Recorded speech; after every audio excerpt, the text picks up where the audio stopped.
With only 2 games into the PWHL Finals between the Ottawa Charge and the Minnesota Frost, we already have 2 overtime games, a little bit of controversy, and of course, more games to come. We'll talk about that and some news about PWHL Seattle and a legend of the game, all coming up on the Women's Hockey Report.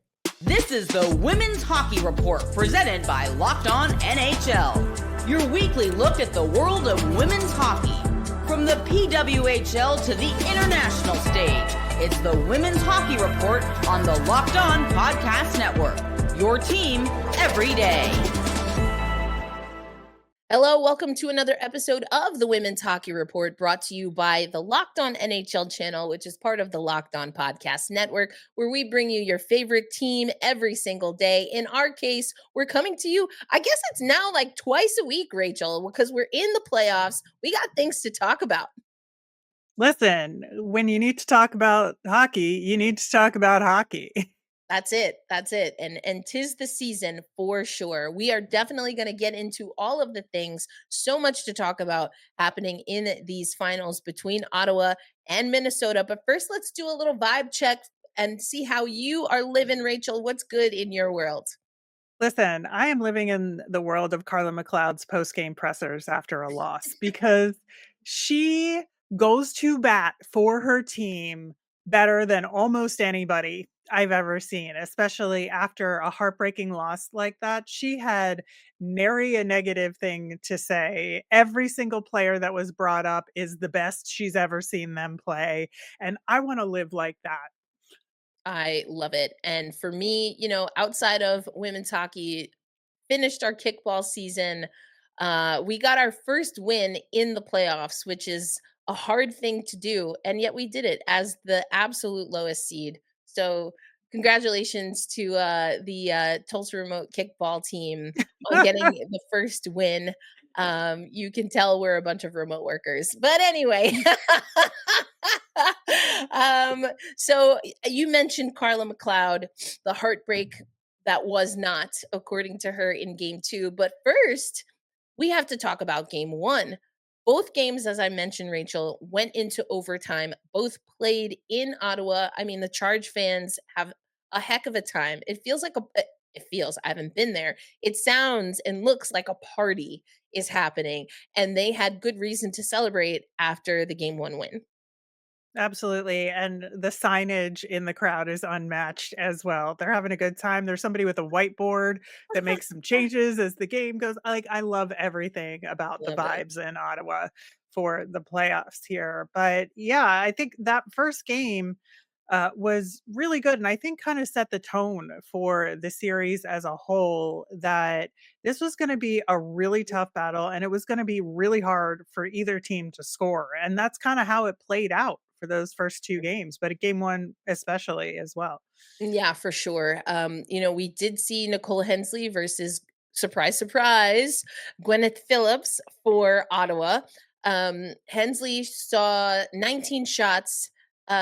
Phillips saw 27. And so I think shots are something that I'm going to talk about in both of these games here. I was able to, I mentioned this on on our other episode this week, but PWHLinsights.com is the actual name of the website I've been looking at. But I've been able to look at some shot charts. And if you take a look at the shots, again, 26 for Minnesota, 19 for Ottawa. But what stood out to me comparative to, again, game 2, which we'll talk about, is a much more compact kind of, shot spray, if you will, shot chart for Minnesota. I think they were really compact, getting, if not within the circles, very close in the slot. Whereas Ottawa, from the shot chart, you see that they're pushed out wide. And it took a lot Yeah. of individual effort to get towards Hensley at the net. Yeah, I think that's absolutely true. And that's something we talked about in the preview of this series, that Mm, Minnesota does such a good job offensively of creating opportunities for themselves, and that they were going to play a north to south game, and that Ottawa was more of an east to west yeah, team. And this kind of shows that. pretty strongly. And I think, but for Phillips in a lot of ways, like things could have been very different Yeah. in game one. Absolutely. I mean, another stellar performance from Gwyneth Philips. We also have seen, Rebecca Leslie really come into her own as a part of this charge team, and Emily Clark as well. I mean, that goal by Clarkey in overtime. Oh man, like if you're Hensley, you might want that back. Didn't quite seal up the post, but for Right. Clark trying to get something on net, that's why they say, you get rewarded when you just try to get shots up. Like it snuck by, but using the speed, attacking the net. I mean, it was a beautiful goal.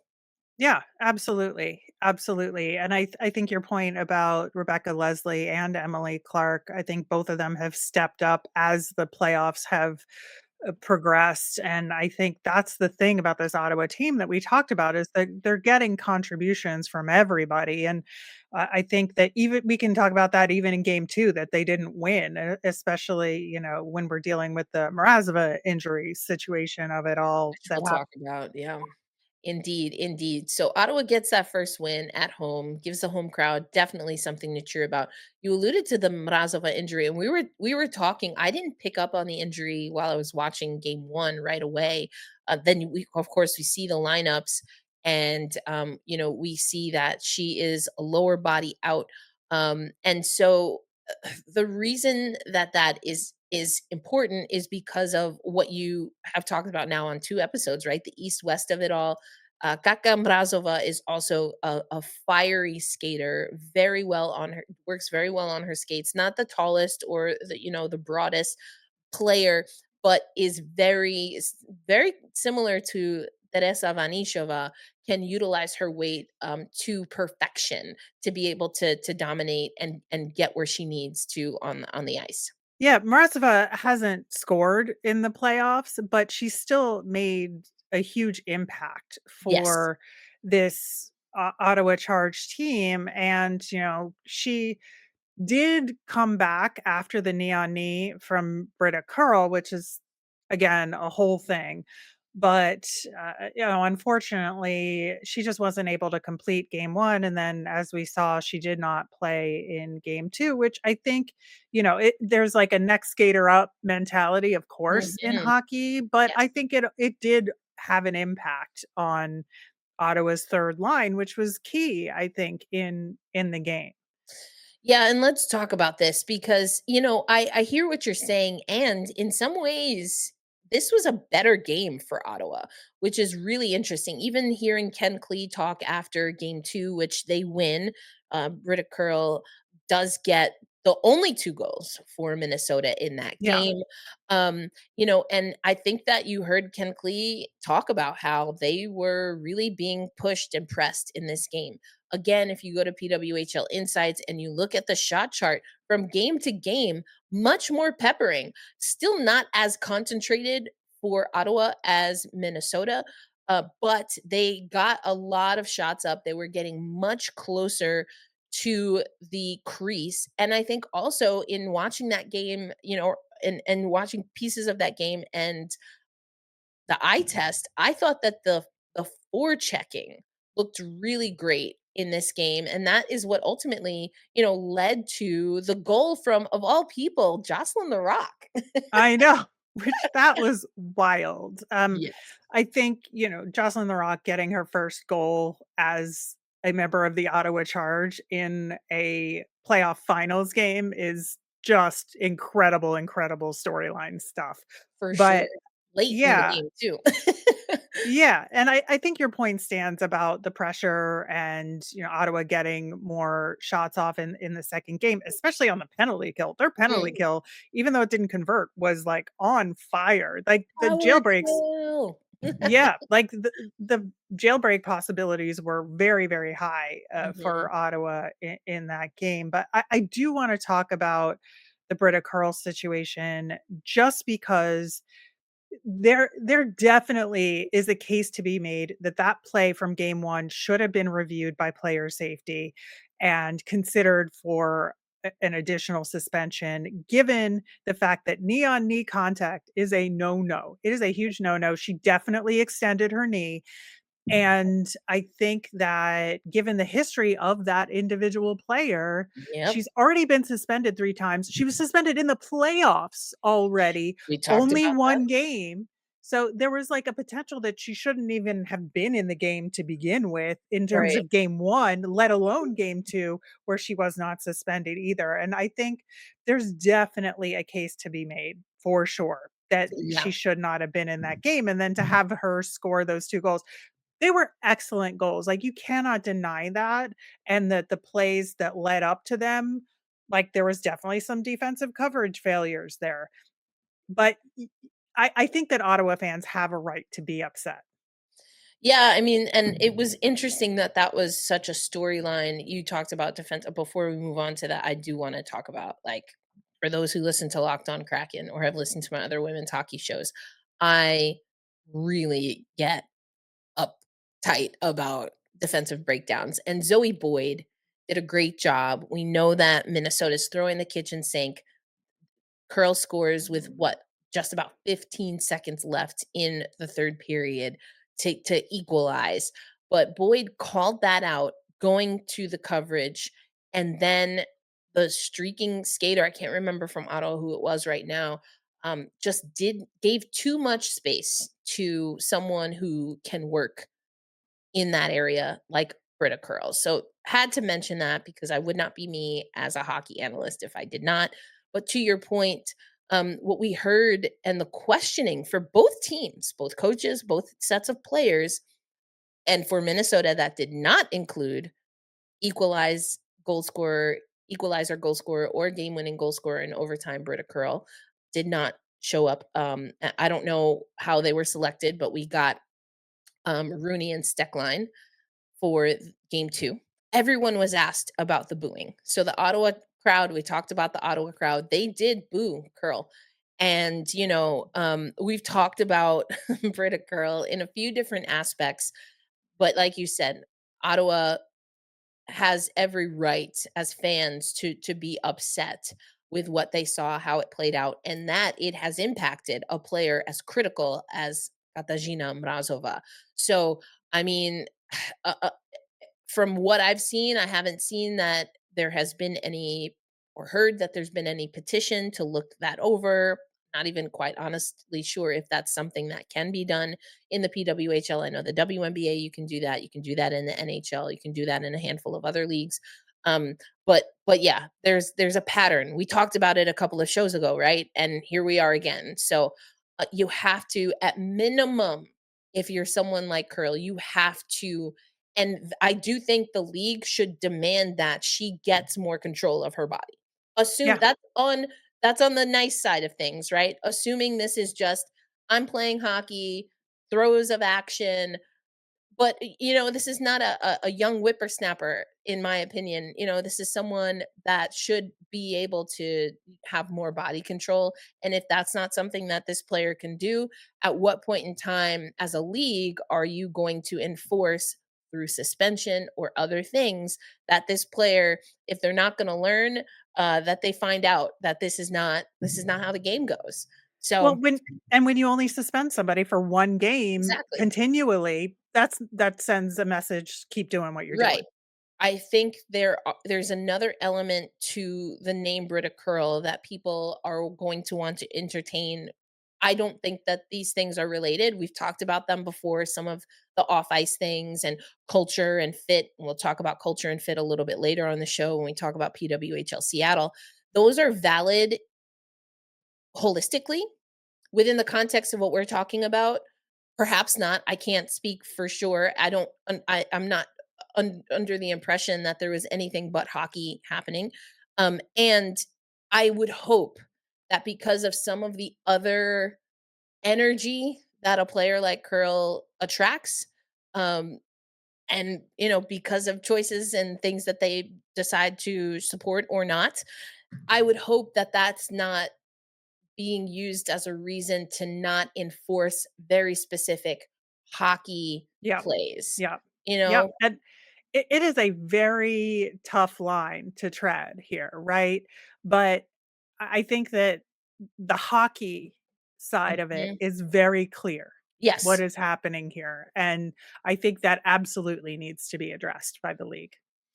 So we'll see because again, we are assuming Britta Curl will be on the ice for game 3 and beyond because this series is tied up, and we will talk a little bit about what is coming in the series, but also we have award announcements and we have a a new a new GM in the league who is coming from the Boston Fleet to PWHL Seattle. They have their first employee, or at least one that has been announced. We'll talk about that on the Women's Hockey Report. Ever check your bank account and wonder where did all my money go? Between dining out, online shopping, and entertainment, it's sometimes easy to lose track, and that's where Monarch Money comes in. It's your personal CFO giving you full visibility and control over your finances. Monarch Money isn't just a budgeting app, it's a complete financial command center where you can track all your accounts, investments, and spending all in one place so you stop just managing your money and start building wealth. And when I first started using Monarch, I realized just how much I was spending on food delivery. That's a thing in New York, but I got to budget smarter so I can save more. And instead of juggling multiple apps, you can use Monarch to check your finances, track that spending, and even plan long term goals. So take control of your finances with Monarch Money. Use the code locked on NHL at monarchmoney.com for 50% off your first year. That's monarchmoney.com, code locked on NHL for half off your first year. All right, so we talked about game 1 and game 2, Rachel. That sets us up, of course, for the series turning over now to Minnesota. And on Saturday, May 24th, uh, at 4 p.m. Central Time, folks. So that's 5 p.m. Eastern. We have the Ottawa Charge taking on the Minnesota Frost Excel Energy Center. And then we will see game 4. There will be a game 4 either way, Rachel, and that will be Monday, May 26th, also at Excel Energy Center, 4 p.m. Central Time. Okay, we just have to wait to see how this series is going to play out. Wouldn't it be something if we get OT for the rest of the way? Listen, that's the dream. That's I know it's stressful for the fans, but for I us, know, it's the I know. dream. So, as our good friend here, Ann Kimmel says on the Locked On NHL Network, there may not be snacks in the sin bin, but there should be snacks in the booth. Make sure you're prepared, folks, because we're Yep. getting Bring overtime. that popcorn. That's it. Will it be quadruple overtime? Who knows? But we're probably getting some overtime. And if we don't, then that means that the scoring is going to bust wide open, which I might also be okay with. But Yeah. yeah, we have Either way, some. we win. Either way, we win. We want the good hockey here. We want the good hockey here. All right. Well, we talked a little bit about the expansion draft, some of the questions that we still had regarding the expansion draft. We did hear from Amy Shear and Jana Hefford.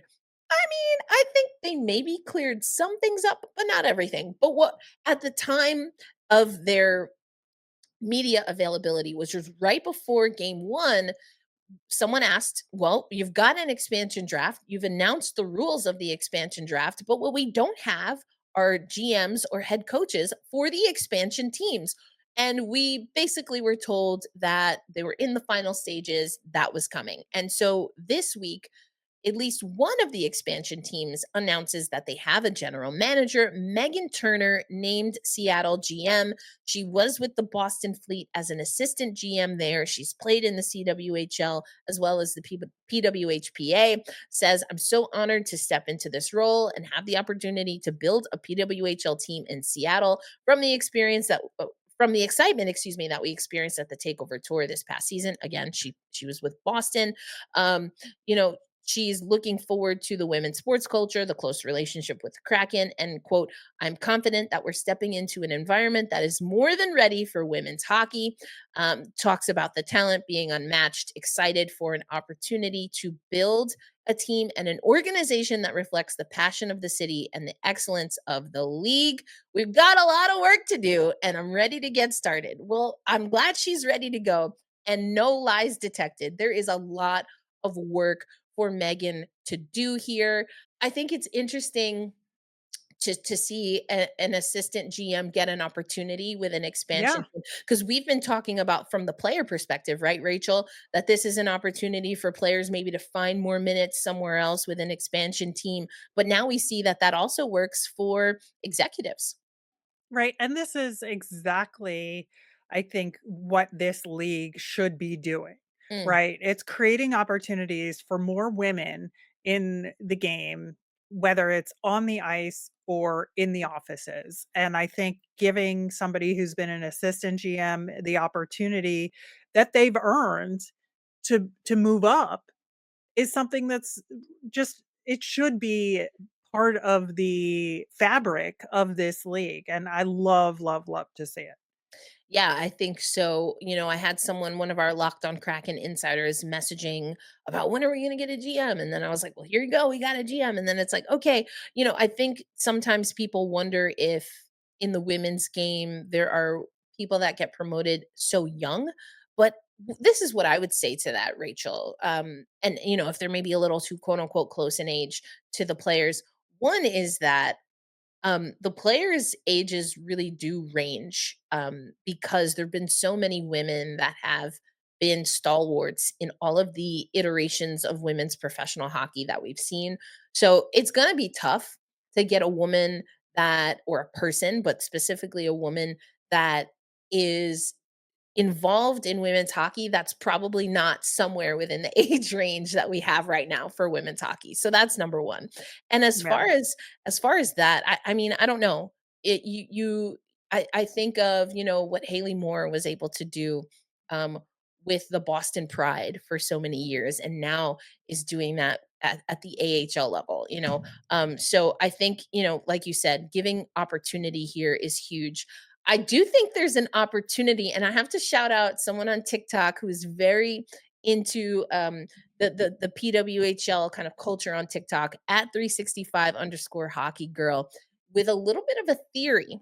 Hilary Knight, the Boston Fleet, were in Seattle for the takeover tour. Hilary Knight in Seattle when Climate Pledge Arena broke the attendance record for, at the time, a takeover, or excuse me, a rivalry series game in the United States, and has spoken very openly about loving the city of Seattle, wanting Seattle to be a part of women's hockey culture. So, 365 underscore hockey girl, ha- thinking that Boston might not protect Hilary Knight, give her an opportunity to play with the PWHL Seattle expansion team. And that goes into our third segment, what we're going to talk about there, perhaps, Rachel, because Seattle is closer to Idaho than Boston. So is it the closest that she'll get to playing for her home team, at least as, or, in her hometown, at least as of now, Rachel? What are your thoughts about that kind of theory? Yeah, listen, I posted that very theory the second the news came out, but, like, on over on Blue Sky. It's obviously, like, to me, it's the very first thing that pops in your head, that if somebody from the fleet is moving over to Seattle, and we know all of that context that you just laid out there, Mm. like, I think it's possible. Now, I think also Hilary Knight, at least from a pro perspective, is so intrinsically tied to the city of Boston Yes. and its hockey market, and I think there's absolutely gonna be some backroom negotiations here about what's best for the league overall in terms of where she is playing, and Yeah.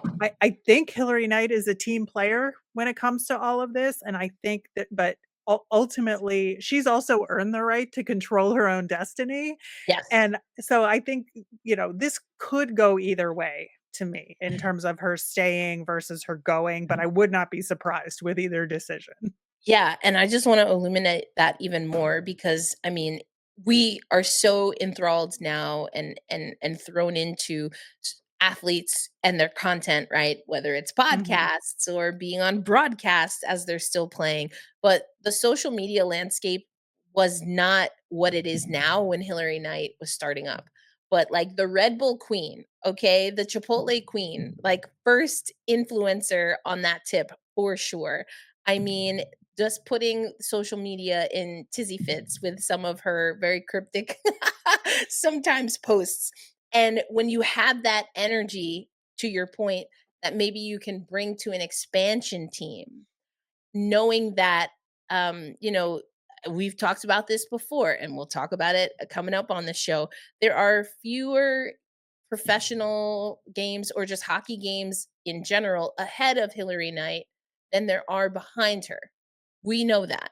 And is this an opportunity for the PWHL that's expanding in only after 2 seasons, that is seeing record numbers to play the game that we're now seeing the WNBA play, the NWSL play, women's sports overall play, where it's like, yes, there is going to be movement, even at the NCAA level.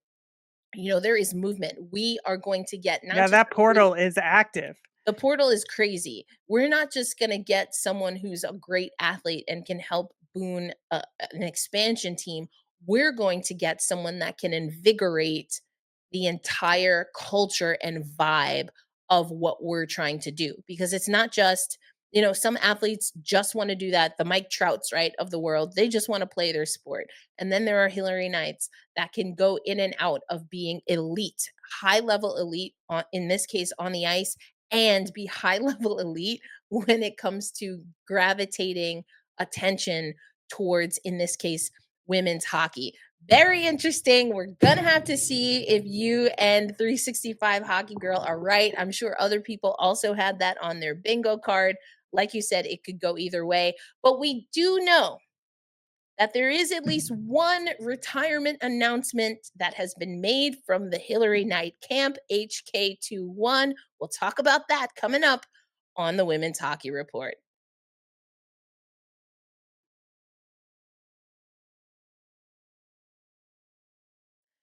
Now, we've talked a lot about Hilary Knight. Will she or won't she stay in Boston? Will she or won't she go to PWHL Seattle, who now has a general manager? Still waiting on Vancouver.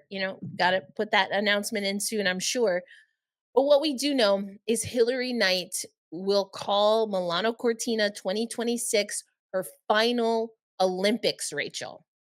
Yeah, and that's what's key here, right? You alluded to it here that she talks about in her quote unquote retirement announcement that it's only talking about representing the United States there in terms of her Olympic experience, that this will be her last Olympic experience. And it seems like that will be it for her, but she doesn't even say with the national team. She says Mhm. Olympics Right, specifically. right. So, there is room here for her to continue to participate with the national team and, of course, in the pro game outside of this, but this will definitely be her last Olympics. Yes, Olympics, underscore, underline, italicize, bolds, up the font.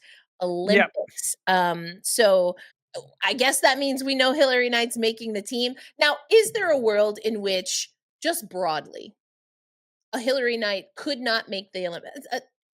I kind of want to say, like, I guess No. it's possible, but it's also really not possible. If Hilary No. Knight wants to play for the United States, Hilary Knight's playing for the United States. Yeah, I mean, she's the team captain, first off, that, just played in Worlds. Right. So and played very, very well. That's the Did thing, well. is that her game has earned Yes, her these absolutely. accolades, and, we're gonna talk about the remaining PWHL award finalists that were announced. She's on that list too. So it's not like Surprise! Yeah. yeah. It's not like this is some pity No, naming to the team or no. an earned, it's like when actors get an Oscar really that are for the cumulative effect of their careers, even though Right. that one performance really wasn't all that. This is not that situation This at is all. not, Russell Crowe and Denzel Lifetime Achievement Washington, Award, you nah. know, swapping awards. Like, each of them won for the wrong movie. I'm putting that out Yeah, there in yeah. concurrent years. I will stand on that. Anyway, we're not talking about the theater or the movies, the silver screen at this time. Although that could be next for Hilary Knight. I asked her a few years ago, and she's dabbled in broadcast. So we'll have to see. Mhm. Like you said, this is Olympic. We've alluded to, though, we can see the writing on the wall that there's a preparation, perhaps in a way that we haven't seen before, for what could be next for the game, not for Hillary, but for the game, right? And saying goodbye. But to your point, we've seen one of my favorite soccer players to talk about, Becky Sauerbrunn, has stepped away from national team commitments to continue to play at the club level, as we say in soccer or football. The Becky Sauerbrunn of hockey, Lee Steckline, has stepped away from the national team. Now, she did return, but is still playing professionally and seeking another Walter Cup. Friend of the show, got to put that out there, Lee Steckline. So, yeah, we're not saying that this means Hilary Knight retires from all of hockey tomorrow. Literally not, because going to go through Miko 2026 first, see if she can collect another gold medal. That would be epic. So there's going to be a lot of motivation for the United States. But to your point, Rachel, Hilary Knight also on our rundown, because one of the MVP finalists for the PWHL, along with Renata Fast, who we've talked about. And if you had to guess, Rachel, even if it wasn't in our rundown, who do you think could be that third player? I mean, it has to be MPP, right? Like, Ding, ding, ding, ding. I don't live in a world where she isn't on this list, you know? It's Absolutely. and for this season, it's deserved. Again, this is not a legacy No. naming here. This is earned this season. Yeah, absolutely. I mean, and we've talked about Fast, just a great Mhm. game that she She's got my brings. vote, to be honest. Woo! Yep, There you go. Finished tied for first at her position and eighth overall, 22 points in 30 games. Only defender with 3 game-winning goals, a 6-point streak, and tied the league lead with 4 multi-assist games. You love a defender that can move the yep, puck.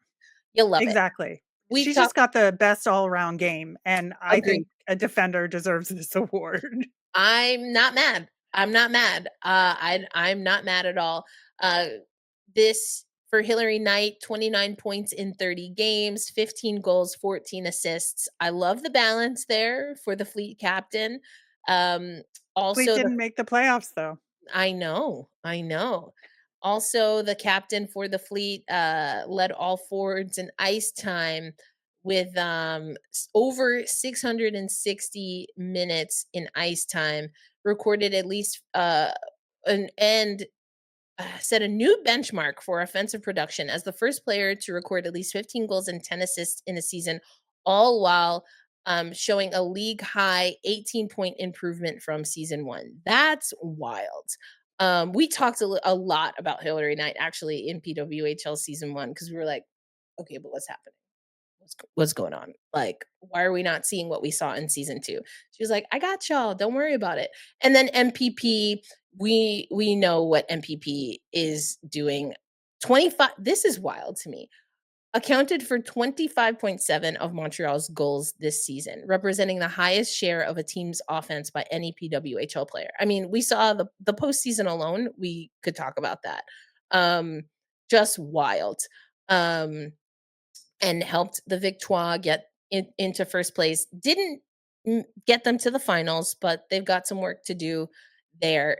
Great nominees there. Yep. And we were pretty early in saying we knew who was going to be Rookie of the Year. Now we know who the 3 finalists are, Rachel. And I want to ask you, between Gwyneth Philips, Jen Gardiner, and our early pick, Sarah Fillier, who you taking for Rookie of the Year?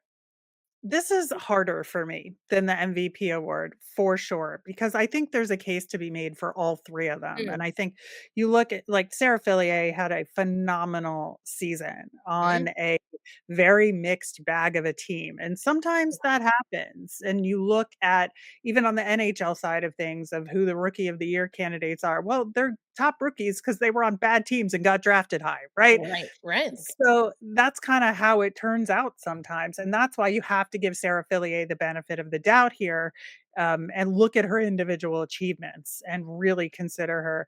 Gwen Phillips comes in, steps up, takes over in that net, and absolutely wins games for Ottawa that would not have been won otherwise, propels them into the playoffs, and now they're in the final.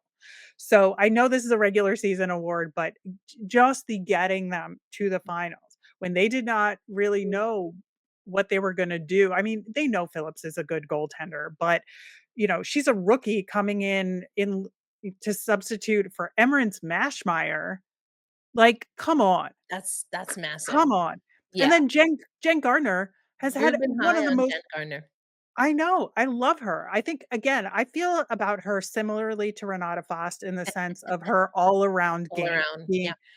being Yeah. very, very good, and, like, you cannot deny that, right? You Mhm. have to acknowledge people that even like, first of all, she is scoring and she is getting points, so, like, put that aside, but also you can't just look at that. You have to look at their overall contributions to the game, and sometimes I think that gets overlooked, and Yeah. so I think all 3 are worthy nominees for sure. I honestly don't know. I don't know what This the is right tough. answer is here. This is tough. I do think I because it is a regular season award and Sarah Fillier, came out the gate strong. Gwen Phillips bringing up the rear because giving been given different opportunities on the back end. I think if it's just those 2 things for a regular season award, I think I would think about it this way. As far as I know, I do not have a vote, but if I did, I would think about it this way. Is what we saw from Phillips enough in a shorter period of time to present more of a wow factor than what Fillier was able to do consistently, including just putting up gaudy numbers for rookies. I mean, there's only one season, so there's that. I mean, will that last? Who knows? And I think the answer is maybe. I think that you alluded to this, but what Phillips was able to do in short order I do think that's on par, and does it matter that generally would I say, "Oh, like, these awards matter if your team is in a playoff?" Like, some people are like, "Best team, best player, best team, MVP, no question." I don't think that way, no, and context matters. A player given an opportunity late in the season and still getting them to the playoffs when they were in a surefire thing. It's not like they lost a playoff spot because they were playing poorly. They had to earn a playoff spot and earned it when Phillips was in net. That makes it tough. That makes it really tough. And for all the reasons that you already talked about, Gardner, someone we've talked about consistently on the show as well, on Yep. the first place team. So I don't know. Good luck to those with a vote. I don't know that I will be outraged either way. This is a solid group here. Yep. And great to have this conversation. So we know that the awards will happen the day after we find out where Hilary Knight will be playing hockey in the PWHL next year. That is because we have the draft in Ottawa and then the award ceremony coming up later next month in June. But before that, Rachel, we will have crowned a Walter Cup champion. We're going into game 3 Saturday and then game 4 on Monday. Who's going to come out on top? Will we go to game 5? The way it's looking now, I say we're going 5. I say we're I going 5. yeah, I think so, and that game is, of course, Wednesday, so, should be an interesting ride over the next 5 days or so. Indeed, indeed. Well, thanks as always for tuning in to the Women's Hockey Report. And you can check us out on TikTok, women's underscore hockey _report. We are part of the Locked On NHL channel. So that's where you can find us on YouTube or wherever you listen to audio podcasts. And of course, we're part of the greater Locked On Podcast Network. For Rachel Donner, who's your co host of the Locked On Flyers show and Locked On NHL on Fridays. My name is Erica L. Ayala. I am your host of the Locked On Kraken show. Enjoy the game. Get your snacks ready because we're going to overtime. Make sure you strategically plan your stand up and potty breaks as necessary. And we will be back to recap what we think will be an exciting series between Ottawa and Minnesota. Until then, peace out, everybody.